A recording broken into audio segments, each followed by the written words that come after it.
Olá, bem-vindos a mais um vídeo da disciplina de compiladores. Nesse vídeo a gente vai falar sobre o projeto, do analisador léxico. Então nós já vimos um pouco, o que seria análise léxica. Então a partir de agora a gente vai começar a ver como que a gente vai desenvolver esse analisador léxico para a linguagem Jack. Então eu já pedi para vocês criarem um repositório do Jack Compiler lá no GitHub, o GitLab, para a gente ir acompanhando a evolução. Entenda que esse é um código, a gente está construindo todo o compilador aqui. Então, começamos agora pela análise léxica, mas tudo está fazendo parte do mesmo repositório. Então, a linguagem que a gente está utilizando agora vai ser a linguagem que a gente vai utilizar para desenvolver todo o compilador. Então, inicialmente a gente vai ter pelo menos duas classes, uma Jack Tokenizer, que vai fazer o processo de tokenização, e o outro a chamada do Jack Compiler, uma classe principal. Então a microsintaxe, vocês já tiveram contato com ela, Eu falei um pouquinho sobre ela e pedi para vocês já construir, por exemplo, uma expressão regular que conseguisse reconhecer essas classes gramaticais aqui. Então, o que tem na nossa linguagem Jack que a gente está implementando? Palavras-chave estão todas definidas aqui. Então, class, constructor, function, field. Então, um pouco mais de 10, palavras-chave. Então, essas palavras-chave têm que ser identificadas como palavras-chave. Os símbolos, são todos esses símbolos aqui. Então, os símbolos na linguagem Jack são todos, contém apenas um único caractere. Então, não temos símbolos de 2 caracteres, como na maioria das linguagens.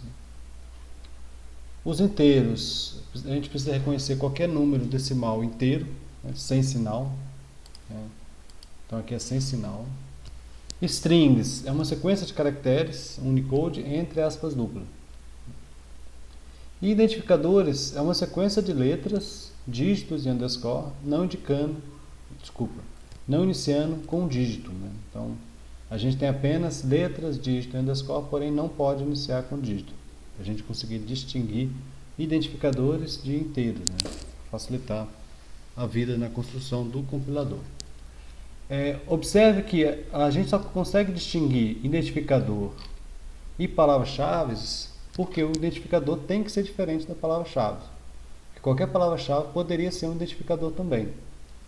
Então, nesse processo, a gente vai identificar esses identificadores, identificar os identificadores, a gente vai identificar ou reconhecer, que a gente poderia usar aqui, os identificadores, porém no final a gente vai verificar se esse identificador é alguma dessas palavras-chave.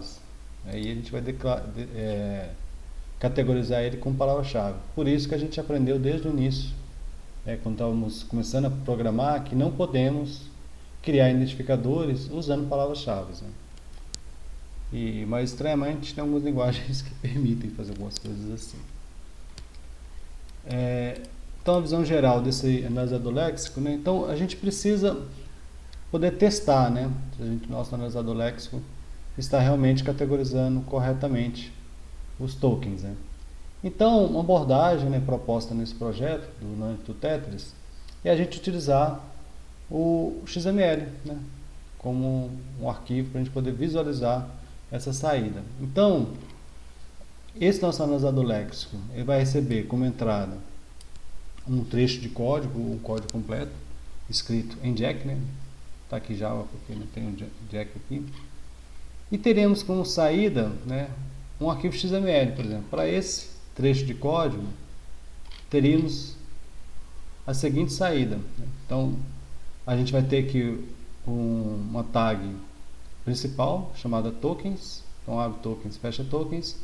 E aí, por exemplo, ele vai encontrar aqui if. If vai chegar a identificar que é um keyword. Então, entre as tags, entre as marcações, está a categoria do token.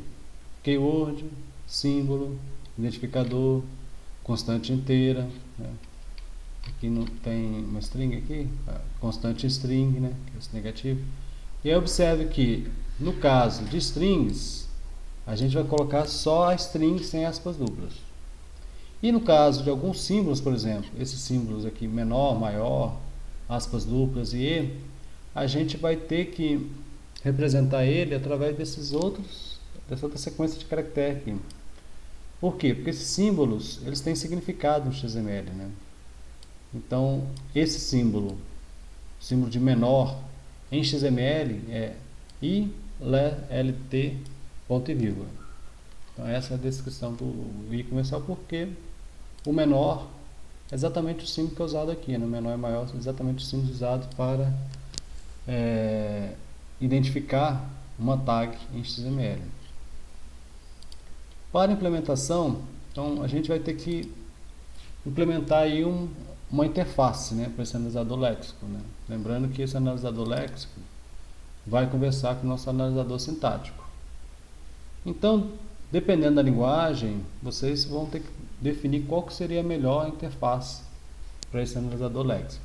Porém, no projeto Nano do Tetris é proposto uma interface bem interessante, principalmente se encaixa muito bem para linguagens estaticamente tipadas. Então, o que você vai ter? Você vai ter que ter uma classe, né? Essa é a classe tokenizer. Você vai ter um construtor, né? Um arquivo de entrada. Então, na hora que você instanciar um objeto dessa classe, você já passa o arquivo de entrada, que é ele que vai receber o arquivo de entrada, é ele que vai manipular os caracteres. E aí a gente vai ter algo tipo, existe mais tokens, né? E aí, enquanto se for verdadeiro, a gente vai poder avançar para o próximo token. E aí você tem operações do tipo token type, que vai retornar qual o tipo do token. E aí, de acordo com o tipo do token, nessa API, a gente vai chamar, se o tipo do token for um keyword, uma palavra-chave, eu vou chamar o keyword. O tipo do token é símbolo, eu vou chamar símbolo. Então, de acordo com o tipo do token, eu vou usar uma dessas operações aqui. Porque lembrando que numa linguagem estaticamente tipada, a gente só tem um tipo de saída, né? Então, por isso que ele propôs desta maneira. Aqui um exemplo, né, dessa API em C++, por exemplo, eu tenho o Jack Tokenize, né, o construtor. Eu tenho o Advance, né, o método, has more tokens, token type, e aí eu tenho aqui os cinco métodos, cada um para cada categoria. Porém, se vocês estiverem trabalhando com uma linguagem dinamicamente tipada, né, talvez JavaScript ou Python, a gente não precisaria de ter esses cinco métodos, né, porque já que não tem tipo de retorno, eu posso retornar qualquer coisa. Então, bastaria ter algo do tipo token type, né, para saber qual que é o tipo do token, e um get token, né, para retornar o token corrente. E aí, né, tendo algo desse tipo, a gente teria uma implementação algo parecido com essa, né? Então a gente na main, né, na função principal que vocês implementarem, vocês vão passar o arquivo .jack, né? Ele vai avançar para pegar o primeiro token, né? E aí, enquanto tiver mais tokens, o que a gente vai fazer? A gente vai imprimindo cada token, né? Lembrando que aqui eu inicializei tokens e aqui no final estou fechando a tag tokens. Então, enquanto tiver mais tokens, ele vai imprimir a classe, a categoria daquele token e vai imprimir o token corrente. Então, algo parecido com isso, né, com esse pseudocódigo, onde vocês vão usar para gerar o XML. Aqui, pessoal, tem um arquivo que vocês devem usar para testar o código de vocês. Então, tem um arquivo aqui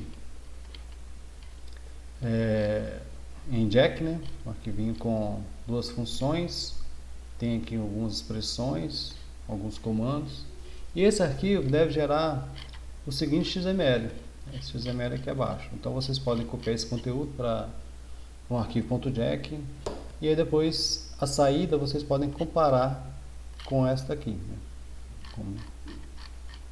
para vocês poderem verificar se o analisador léxico de vocês está funcionando de forma correta. No início, né, quando vocês estão começando a implementar, não necessariamente vocês já devem testar já com esse código, vocês podem criar trechos de códigos mais simples, por exemplo, trechos de código sem comentários, né? Então, nos primeiros passos, assim, para fazer a análise léxica, é remover os comentários. Mas vocês podem né? Deixar isso para uma etapa depois, uma etapa posterior. E aí no primeiro passo vocês testam sem comentários, né, para ver se está tudo ok, identificando. E depois vocês implementam a rotina de remover os comentários e aí vocês testam com comentários.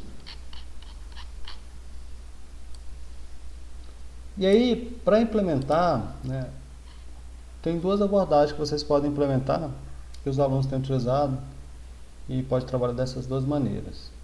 Uma é utilizando expressões regulares, né? Então, no caso, quando vocês utilizam expressões regulares, aqui tem um exemplo que eu comecei a implementar com escala. Você define aquela expressão regular que consegue capturar aquelas classes gramaticais e vocês aplicam, né, essa expressão regular, e aí você já tem como retorno uma lista de tokens, né, dependendo de cada linguagem vai retornar de uma forma diferente. Mas aqui, por exemplo, primeiro eu removi todos os comentários, né, usando também expressões regulares, e depois eu defini uma expressão regular e apliquei essa expressão regular em todo o arquivo de entrada.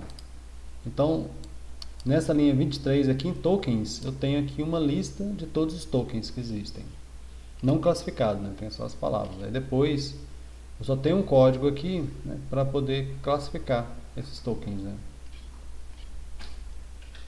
E aí fica um código bem mais simples, só que tem alguns problemas com essa abordagem. Por isso que, se vocês olharem implementações reais de analisadores léxicos, né, de linguagens aí, vocês vão ver que eles não utilizam essa abordagem, né?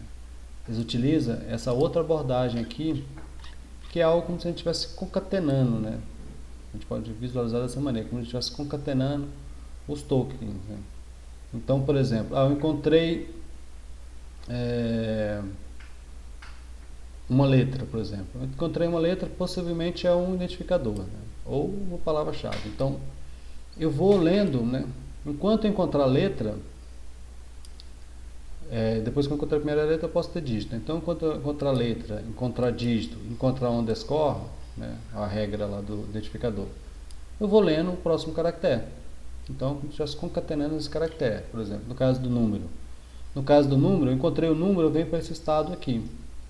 Enquanto eu estiver lendo dígitos, eu continuo nesse estado, né? E aí eu vou chegar uma hora que eu vou descobrir aonde que acaba esse meu token.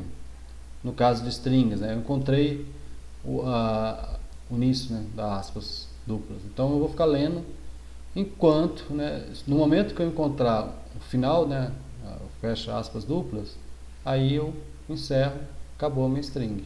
Mas caso contrário, eu vou concatenando e lendo o próximo caractere. Então, essa aqui é a abordagem mais usual de implementação de analisadores léxicos. Vocês podem implementar uma ou outra. Aqui está em duas linguagens, eu não sei se algum de vocês vão utilizar, então vocês fiquem à vontade. Então, aqui a gente encerra esse vídeo, né, no encontro remoto. Posterior a gente pode tirar alguma dúvida e também lá no Discord. Até o próximo.